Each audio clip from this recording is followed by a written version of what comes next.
PM কিষাণৰ নতুন এটা update লৈ আহিছোঁ।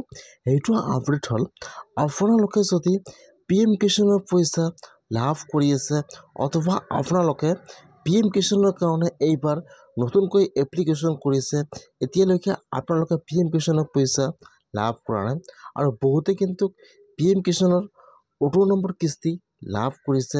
এতিয়া কিন্তু একাউণ্টত 19 নম্বৰ কিস্তি সোমোৱা নাই। এতিয়া কিন্তু এইবাৰ কিন্তু বহুতো মানুহৰ নাম কৰ্তন কৰা হ'ল, বহুতে মানুহে কিন্তু PM কিষাণৰ পইচাবিলাক লাভ নকৰিব। এতিয়া আপোনালোকে ফাৰ্ষ্ট লিষ্টটো চাব লাগিব যে আপোনালোকৰ লিষ্টত নামটো আহিছে নে অহা নাই। এটা কিন্তু নতুন লিষ্ট মুকলি কৰিছে। এতিয়া আপোনালোকে লিষ্টটো চেক কৰিব যে আপোনালোকৰ লিষ্টত নামটো আহিছে নে অহা নাই। যদি আপোনাৰ নামটো লিষ্টত থাকে তেনেহ'লে কিন্তু আপোনালোকে PM কিষাণৰ 19 নম্বৰ কিস্তি লাভ কৰিব। কেনেকৈ লিষ্টটো চেক কৰিব চাই লওক। এতিয়া আপোনালোকে ফাৰ্ষ্ট এইটো অপশ্যনত আহি যাব, PM কিষাণৰ অফিচিয়েল অপশ্যনত আহি যাব। মই কিন্তু আপোনাৰ সুবিধাৰ কাৰণে অপশ্যনৰ লিংকটো মোৰ ডিছক্ৰিপশ্যনত দি দিছোঁ। আপোনালোকে ডাইৰেক্ট ক্লিক কৰি ফাৰ্ষ্ট এইটো অপশ্যনত আহি যাব। হোৱাৰ পিছত এতিয়া আপোনালোকে অলপমান তলত আহি যাব। ইয়াত চাব, ইয়াত কিন্তু বহুতো অপশ্যন দি আছে। ইয়াত চাব, ইয়াত যিটো 8 নম্বৰ অপশ্যন দি আছে বেনিফিচিয়াৰী লিষ্ট। এতিয়া আপোনালোকে সেইটো অপশ্যনৰ ওপৰত ক্লিক কৰিব, বেনিফিচিয়াৰী লিষ্ট। যেতিয়া আপোনালোকে সেইটো অপশ্যনৰ ওপৰত ক্লিক কৰিব, এতিয়া আপোনাৰ ওচৰত আৰু এটা নিউ পেজ ইয়াত অপেন হৈ যাব এনেকুৱাকৈ। ফাৰ্ষ্ট চাব দি আছে ষ্টেট, ষ্টেটৰ ওপৰত ক্লিক কৰিব। ইয়াত আহি যাব আপোনাৰ ষ্টেট নাম।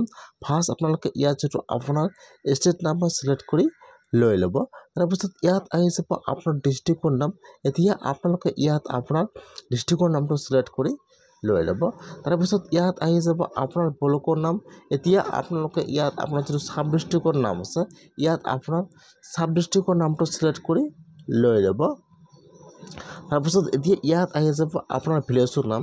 এতিয়া আপোনাৰ ডিষ্ট্ৰিক্টৰ ভিতৰত যিমানকেইটা গাঁৱৰ নাম আছে বা ভিলেজৰ নাম আছে, ইয়াত সকলো নাম আহি যাব এনেকুৱাকৈ। এতিয়া আপোনালোকে চাই ল'ব যে ইয়াত আপোনাৰ গাঁৱৰ নাম কোনটো হয়।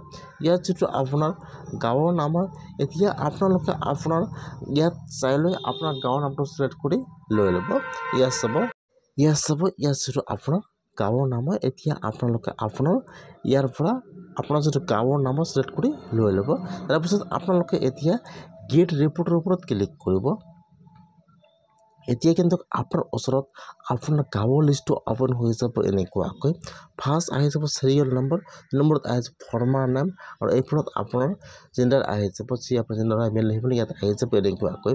ইয়াত চাব, ইয়াত কিন্তু বহুতো মানুহৰ নাম এইবাৰ কৰ্তন কৰা হৈছে আৰু যদি আপোনালোকৰ সেইটো লিষ্টত নাম থাকে তেনেহ'লে কিন্তু আপোনাৰ নামটো বৰ্তমান ভেৰিফাই হৈ আছে।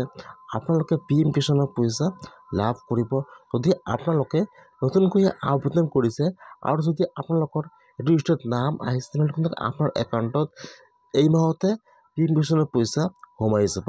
সেইকাৰণে আপোনালোকে আজি PM কিষাণৰ লিষ্টটো এনেকুৱাকৈ চেক কৰক যে আপোনালোকৰ লিষ্টত নামটো আহিছে নে অহা নাই।